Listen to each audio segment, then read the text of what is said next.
Yo, what is going on, everybody? Welcome to Self-Made. I'm Colt Joseph, and today we're talking about XRP and the potential of what is going on right now. Brad Garlinghouse, the main guy at Ripple, is constantly having conference meetings with high-level people in the financial world. This is huge, okay? The dollar is one geopolitical event from collapsing. Now, this is absolutely true. If you guys don't know anything about the liquidity problem that is happening in the world right now, basically, let me explain this, okay? When you deposit your money into a bank, they leave $100. Say you put $1,000 in. They leave $100 there. They take $900 of that 1,000. They take it and they leverage off of that and borrow off of that. Okay, then that money ends up in the hands of somebody that is eventually going to buy something from somebody, and then they're going to put that money back into the bank, and the bank is going to repeat this process and just continue to leverage off that money again and again and again, towards leverage 10 times plus. They've just now created all this money basically out of thin air off that original $1,000. Okay, that is where this problem has originated from. Now, when people go and they want to pull their money out of the banks, if everyone went to pull out their money out of the bank at the same time, they would not have enough money to pay everybody. They're not holding your money in the bank, like physically holding your money in the bank, saying like, oh, this is your money. No. They're just writing down like, oh, you deposited this much. We owe you that in the future when you want to pull it out. That's essentially how it's working. And when they can't pay, you just can't pull your money out of the bank. That's why holding your money in traditional banks right now is such a bad idea. Such a bad idea. If you have money in your banks, again, I'm not a financial advisor, do what you will with your money, but I would get it the fuck out of there and get it onto crypto, into a stable coin or something safe. There's some projects I would, highly suggest investing in, but a lot of people don't want to, risk their money. I get that. Hold it in a stable coin, pay your bills with it. It's totally possible. You can get crypto Visa cards like this. Here's my Crypto.com card. Here's my BitPay card. I've noticed a common thing where people are really worried about putting their fiat money on crypto and not being able to get access to it or something like that. Like, how do I use it to buy things? You get a crypto Visa card that's hooked to your crypto wallet, and you can just go anywhere that accepts Visa will accept these. And you can pay for any fiat transaction you're going to try to buy something with your crypto, and it will automatically switch over to the fiat during the transaction and just pay for it. So you can pay your bills with this. You can go out and buy groceries or anything you want. Take somebody out to dinner. Take your date out to dinner, whatever. Right off this. But by holding your money in these crypto wallets, by holding your money in a decentralized crypto wallet, you are no longer worried about the government trying to seize your money or take your money from you, or the bank's liquidity problem, them not being able to pay you the money that they owe you that you deposited. And now you can't pull your money out of the banks. Plus, your money is worth less and less and less every single year. You leave it in a traditional fiat bank. And what can you learn, like, and any interest you earn is like 0.02% or something stupid like that, okay? Crypto, you put in some of these projects, you'll be earning 10, 20, 30, 40% interest a year on your money just by holding it in cryptocurrency. It's so crazy to me that more people don't understand how easy and simple it is, how awesome crypto really is, okay? Now, if you have your money in a stablecoin, like a proper stablecoin, like USDC or BUSD, for instance, then your money is safe. It is not going to be fluctuating. It's going to be pegged to $1, so it's going to be worth $1, the same amount, whatever you put it in there. It's not going to be fluctuating up and down. You can earn interest on it. You can earn interest on USDC, like 12%, I think, right now, on like Crypto.com. There's tons of places you can earn off of it. But your money is safe.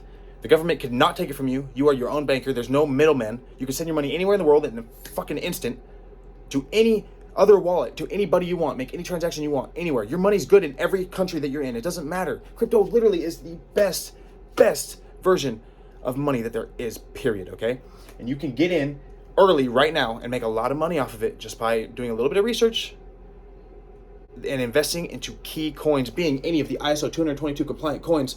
But right now, XRP is a huge one, okay? XRP is making some moves, big moves. The partnerships they're making, IBM, partnerships with the Federal Reserve, partnerships with JP Morgan or Chase Bank.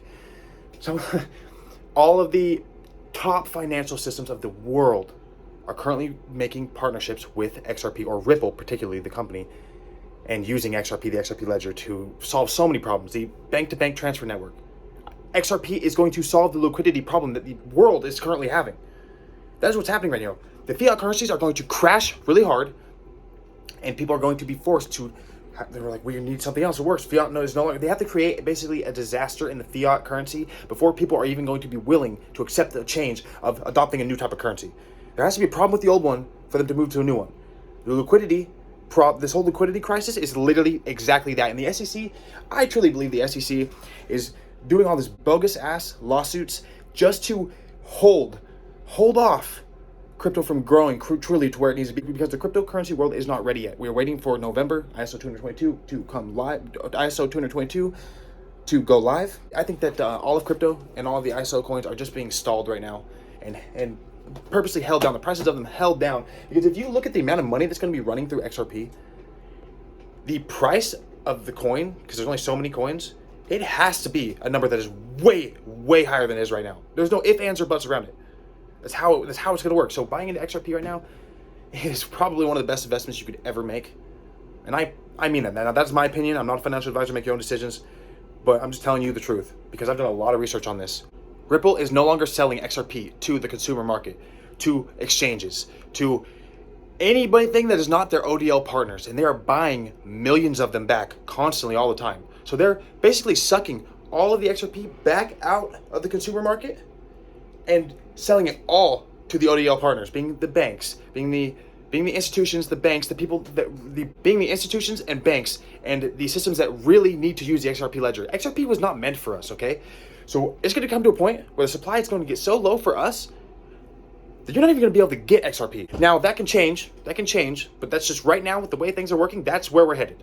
So if things don't change here soon, and it's currently 8/14/2022, so you know the date and the time of when this video is being made, so reference it if you're watching at a later date and time, in case that has changed.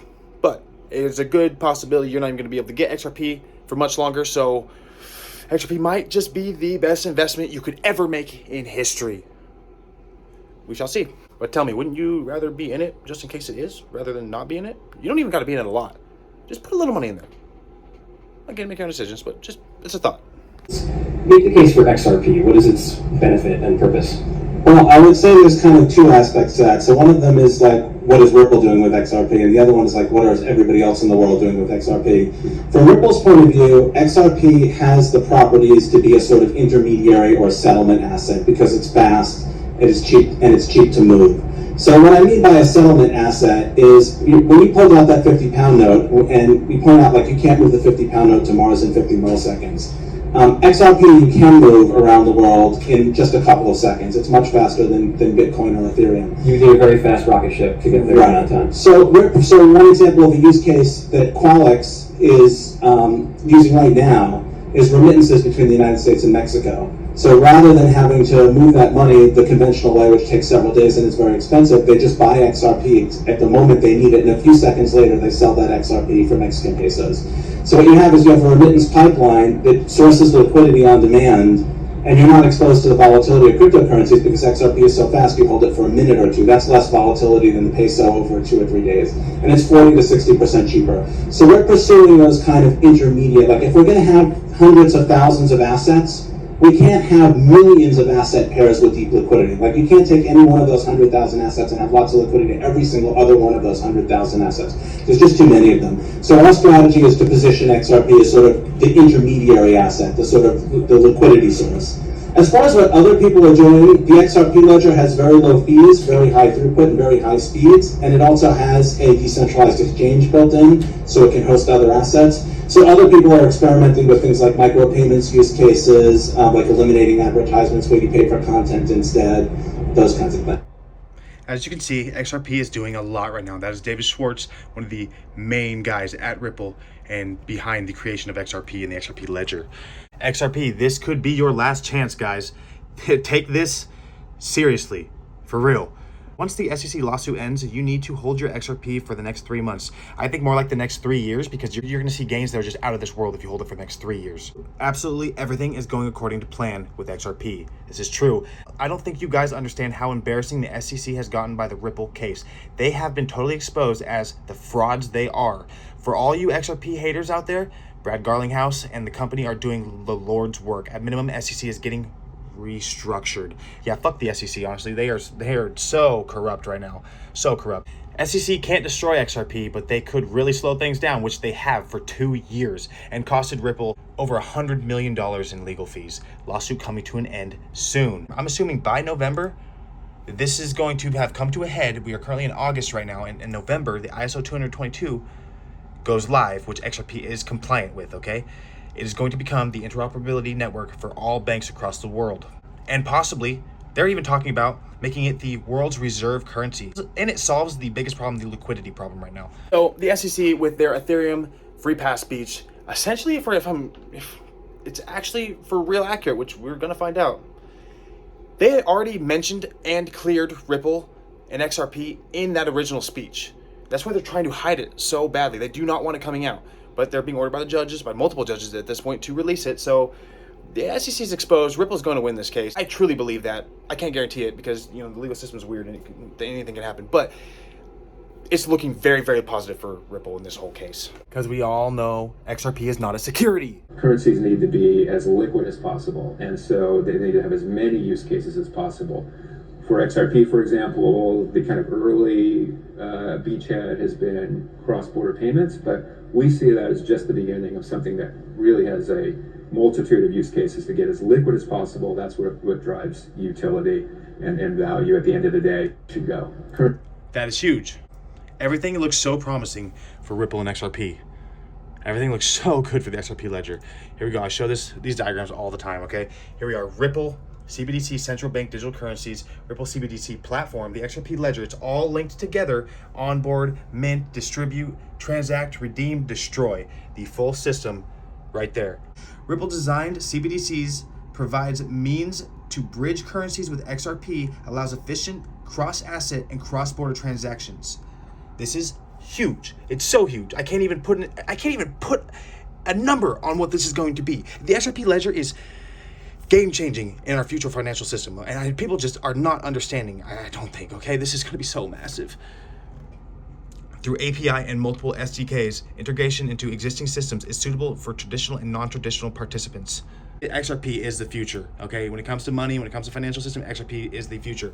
5,000 XRP times the price, 50,000 in about 5 years, which is where they are predicting the price of XRP is actually going to be at $50,000 per coin. Think about how much money. That's life-changing money. Just by holding 5,000 XRP, life-changing money. Goes to 60,000. Bitcoin went to 60,000 without liquidity. And XRP bridges all the money. Don't tell me about market cap, because utility beats out market cap every single time. And yes, I've done my homework. Just like this person that posted this tweet. I'm retweeting this 100%. This is gold. Do not come on my videos and in my comments sitting there trying to tell me that market cap is the reason XRP will never be at a certain price. Because utility beats market cap every single fucking time. I don't care what you say. It's facts. People that just literally go just play the market cap, the whole market cap line when it comes to a price of a coin going anywhere, saying, oh, or previous bull markets, so it can only go this high. Guys, you don't understand. The entire world's financial system is adopting XRP. The utility is fucking insane. Off this planet insane. So the prices, this is going to be a whole nother ball game. And ISO goes live, this is going to be a whole new ball game for utility coins. This utility run we're going to go on, the prices of these coins are going to go so high, it's unfucking real. You do not want to miss out on it. I promise you that. Why use XRP? Sourcing global liquidity, micropayments, medium of exchange, bridge currency, store of value, instant cross-border settlements, B2B payments. Global banks and financial institutions have chosen XRP for a reason. You could use blockchain, but you need a bridge currency in between, and that bridge could be a stable value that's backed by the US dollar or euro. In a global liquidity crisis, I'm betting on XRP every time. Me too. XRP solves the global liquidity problem.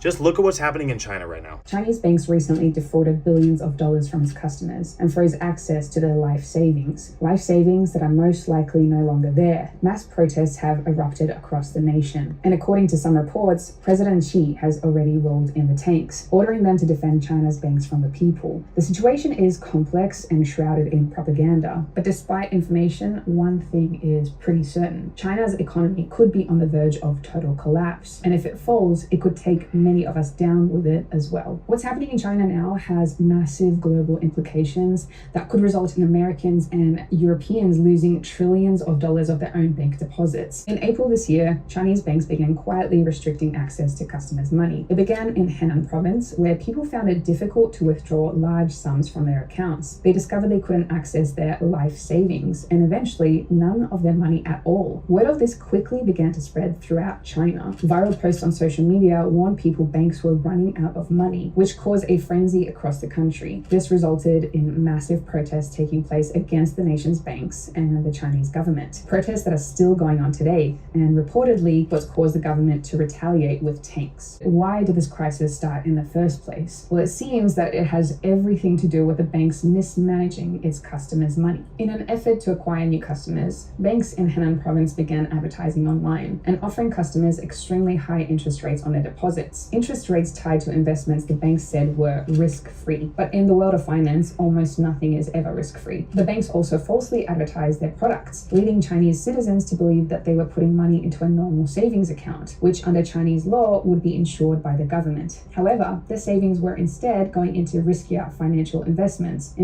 that were uninsured. During the global health crisis, China's economy began to slow, which for the banks in Henan province meant their investments in business and real estate stopped giving them returns. Very soon, they could no longer deliver on the huge returns they promised customers and started to run out of money. And as they were also lying to customers about where their money was being invested, the government wouldn't insure the losses, resulting in thousands of Chinese citizens becoming bankrupt almost overnight. But of course, Hunan's banks didn't tell the people that they lost their life savings or that they were running out of money, but instead they did exactly what you'd expect them to do.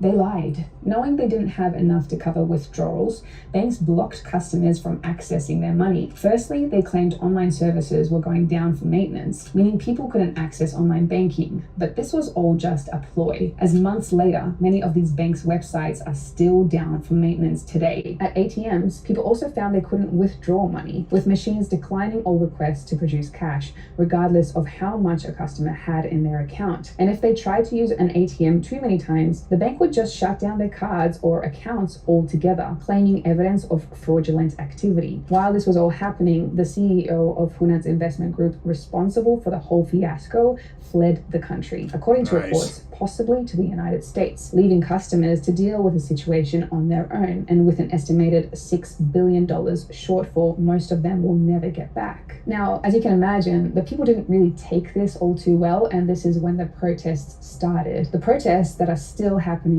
today. Customers began storming banks in Henan, demanding their deposits. That is happening in China right now. That is the start of the liquidity problem, the liquidity crisis that is going to take over the entire world. Okay, that is a start. It is starting to pop up in other places around the world. Liquidity problem is real. Even here in the United States, we are not in any way able to avoid this at this point. It's gone too far with the Fed printing all the money, the banks mishandling. It's bad, okay? It's real bad. But fiat is going to crash hard.